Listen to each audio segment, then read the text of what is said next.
What is going on, everybody? Welcome back to JellyGoonTV and welcome back to you beautiful people. Today we have a video that we're gonna react to. It's a spooky, creepy video. Today we're gonna react to Rob Dyke's 4 Disturbing Things Found Inside Houses Into the Dark, Part 4. We're gonna find out what they left behind in houses, so let's just get into this video and see what it's all about and how dark it is. So let's go. They say that home is where the heart is, and that can absolutely be true. But for some people, home is where the terror is. That's true. If something scary or unexplained has happened to you, submit it to submitscarystories@gmail.com. I'm alive. That's scary enough. Possibly be featured in an upcoming episode of Seriously Strange. I hate this music. Into the Dark. Rob Dyke. Hosted by Rob Dyke. The Secret Room. Uh-oh. Years ago, someone posted online a rather disturbing account of their experience in their new home. It was their sophomore year of college, and instead of looking at a typical dorm, this student and their friends were looking into renting a house on the campus, one that had a rather long history. Like a number of fraternities and sororities, everyone was excited to get the opportunity to move in together. So they decided to contact a realtor and get shown around the house. They went room to room, seeing all that the house had to offer, and were getting more and more comfortable with what could have easily become their college home. That's when they made their way down into the basement, perhaps what they thought would be a final area to get a look. But the house had one more surprise left. There was a large furnace in place to accommodate for a house on a college campus, which often had a fair number of bedrooms and people living there. That's when the one who tells this chilling story noticed a door hidden behind the furnace. A door which the realtor didn't even realize was there. Curious and wanting to see everything the house had to offer, they approached the door with the others and opened it. Inside was a scene that would turn blood cold. Among a bunch of old junk strewn about the room inside, senseless writing was splashed across the walls. But perhaps the most chilling sight of all was that of an old noose which hung from a support above. Needless to say, it was the last thing anyone was expecting. Later on, the students cut down the old noose and moved on from the haunting nature of the room hidden in the basement. And they never did find out what had happened inside of that room, in that old, historied house. Wow, okay. Imagine you moving in, you college, you fresh out, you trying to go to school, you trying to find a place just to live, just to, be comfortable, to have a home that is in your heart. And you find this. Imagine going down in the cellar and not realizing there's a hidden room inside the cellar. Imagine if they bought the house and they find out later. Like, what the hell is going on down there? They were writing all over the wall. I think some psychopath lived there or some cult or something, man. That's too crazy, man. That's messed up. That's messed up. But let's move on to the next one. The old garage. Let's go.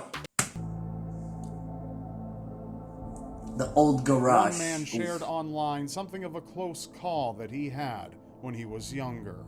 When he was just a boy, he was visiting his grandparents' farm. It was a very large farm on over 1,000 acres of land.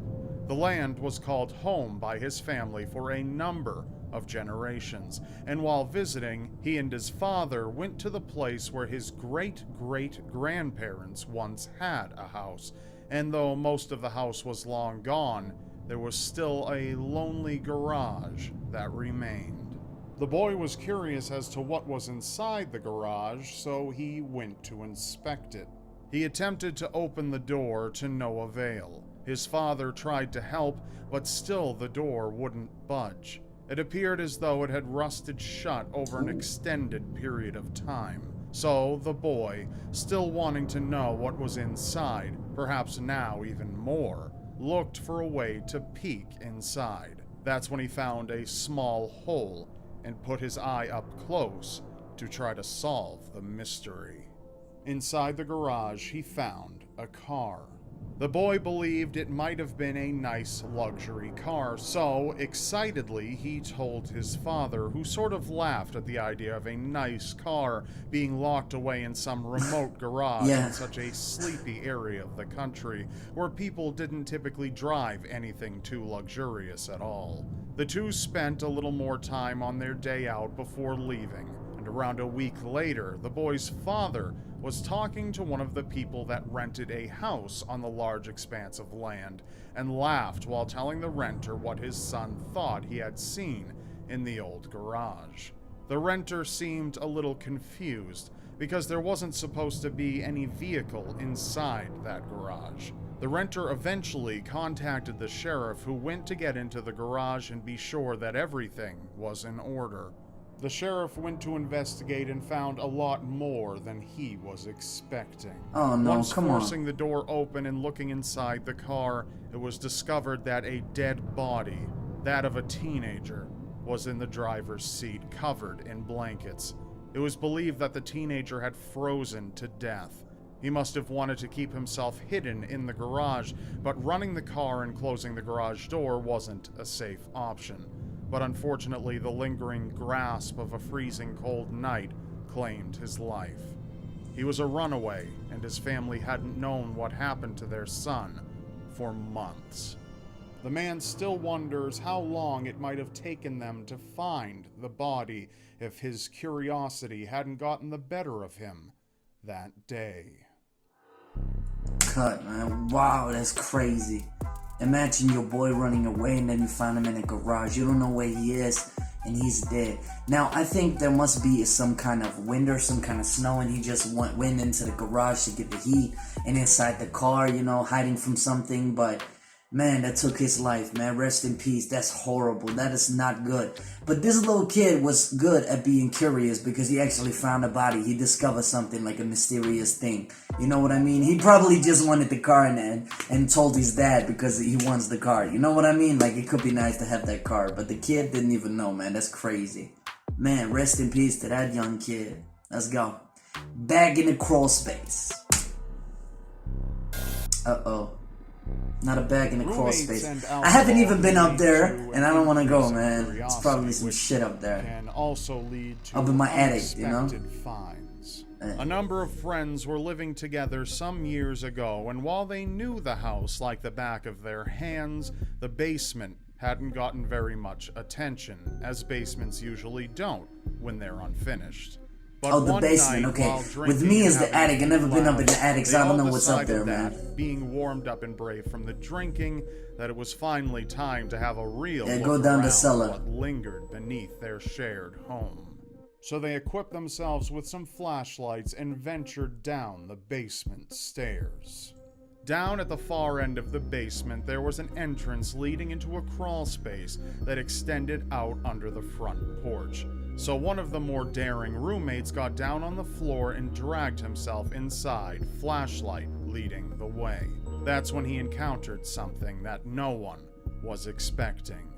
The roommate emerged back from the crawl space, and with him was a duffel bag. To say the group was baffled by this find would be an understatement, and they wasted little time carefully opening the bag up and looking inside. But its contents would be potentially shocking. Inside the bag, they withdrew 2 black ski masks, a single black leather glove, and a 4.5-inch knife. The knife's handle had been somehow broken, perhaps from harsh use. Stunned by their discovery, they reached out to the local authorities in the event that the contents inside the bag were used for less than innocent purposes. Perhaps surprisingly, the police weren't at all interested in seeing the items, and their origin remains and probably always will remain a mystery. that is crazy. Imagine finding this and you look, dude. I would be fucking freaking out because I was gonna think that somebody actually crawled into the house and leave that alone, like leave that bag right there in order to kill me, like killing me. Like, you know, somebody's in the house or something like that, but they didn't even think about that. They just looked at it, oh shit, we gotta call the cops. Like, I would be the fuck out of there and then call the cops because I was scared that somebody's gonna come out of the crawl space or something like that and is gonna kill me with that knife or something like that, man. That's crazy. Imagine finding that, man. That must be so creepy in your own home. But they gotta get drunk first before they go down to the cellar because they scared as F. I could imagine that too, man. I probably would have done that too because cellars, they so creepy, man. They're so creepy. Ugh. Alright, playtime. This is gonna be creepy. Let's go. It's a story that's hard to be believed. But for those who have had paranormal experiences, while it's not too out of the ordinary, it can still be rather chilling. One man recalls his teenage years that he spent in a house that had been standing on its land for over 100 years. A house with plenty of history within its walls, but history wouldn't be the only thing to find. The man who tells his experience notes that he is, today, a skeptic of the paranormal. He is not easily convinced of anything of that nature. That may surprise some of you, considering what happened to him so many years ago. As some people just won't believe what it. Sounded like a ball bouncing against the floor, as if it were being played with. So he asked his parents about it. It's probably just the radiator, his parents would assure him, despite the fact that it didn't sound like the radiator, and its pattern seemed a lot less routine. Despite this, he took their word for it and went about his regular life for a couple more years. But that ball just kept on bouncing in the back of his mind until his curiosity got the better of him, and he decided to actively try to make contact with whatever may have been haunting his house, if anything. That's a bad idea. Among his methods, he figured that one specific approach would be most likely to get him results, and it turned out that he was right. So he immediately got to work and found himself a piece of paper and some other supplies to make his very own homemade Ouija board. One of the things written on the board, aside from yes, no, numbers, and letters, is the word hi. The boy asks question after question, and to his surprise, the pointer does in fact move, but most questions are answered simply with hi. Then he asked the spirit he believed to be conversing with how old it was, and the pointer moved to 3. Some more questions led to yes or no answers, but others... A 3-year-old kid. Ugh, it's creepy. Especially in a ghost form. Felt great excitement for the contact he made, quickly got his father. The father, however, was a staunch skeptic and didn't believe in ghosts in any way, shape, or form. The father, a little fed up with his son's antics, sits down at the Ouija board after being begged for long enough. One of the next questions the son asked was, "Do you like to play with toys?" The pointer shifted over to point at yes on the board. The son gave some recommendations on what kinds of toys the spirit might have liked to play with, but the pointer kept pointing at no with each new recommendation. Perhaps to only humor his son and thinking of older toys that the spirit might have been more familiar with, the father asked if the spirit liked to play with jacks. That's when the pointer shot directly at the word yes, as if it were excited to respond to that specific question. And right after this, beside the 2 on the floor, a loud bounce from the ball rang out. The man's son was terrified yet also excited, and he could see an expression of bewilderment plastered across his father's face. The father still dismissed the entire event, including the bouncing ball, though he did appear to be shaken. Over 5 years passed, and now the son had moved out, and his parents were remodeling parts of that old house, namely the kitchen. They started work on the pantry, and while doing some demolition, the father broke through a wall only to find some old items locked away inside the wall. Among the items were some old photographs, some marbles, and much to the father's absolute shock, a set of jacks. Immediately he thought of the Ouija board with his son and remembered how eagerly it seemed to respond to being asked about playing with jacks. He called his son not long after to tell him about what he had found, and for the first time, he had no argument. Nothing to say to explain any of it.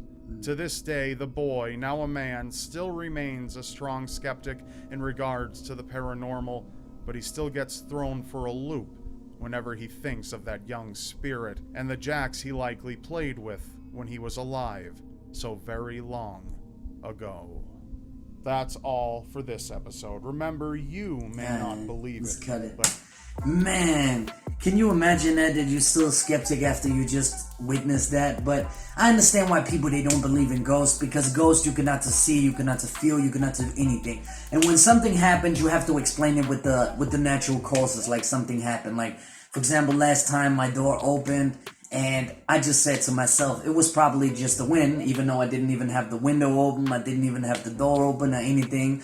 And I try to reconsider the sound, like trying to do the same sound, but it seems like I couldn't really get the sound unless that I open up the door, like I smack it down and I open up the door. That was the sound that I heard, and I was like freaking out. I was like, how is that even possible? Like, you know what I mean? Like, how is that even possible? But I just trying to, in my brain, just saying, no, no, no, no, no, no, no. But inside myself, I knew that this was a ghost that actually did these things. But sometimes you just don't want to believe. But this is the crazy part, that the guy's father actually demolished the house and find those jacks or whatever they was. And that is crazy, man. Like always, Rob Dyke, he does it best when he tells the stories. He's very dramatic. He's very amazing. You know, he does his videos. And if you want to go check him out, Rob Dyke is his name. Go check out his videos and show some love. He's a very amazing person. And, yeah, please subscribe to this channel and show some support. And please do like this video right here, so I know that you guys really love these reactions, because I think I'm gonna react to Rob Dyke some more. I like his videos and I like the creepy aspect of it, so yeah. But anyway, guys, I really hope you like this one, and please remember to subscribe to the channel, because our goal is 50 subscribers, and I really could be massive appreciated if you would hit that subscribe button and just show some love. So yeah, anyway, I'm gonna see you until the next video. Peace.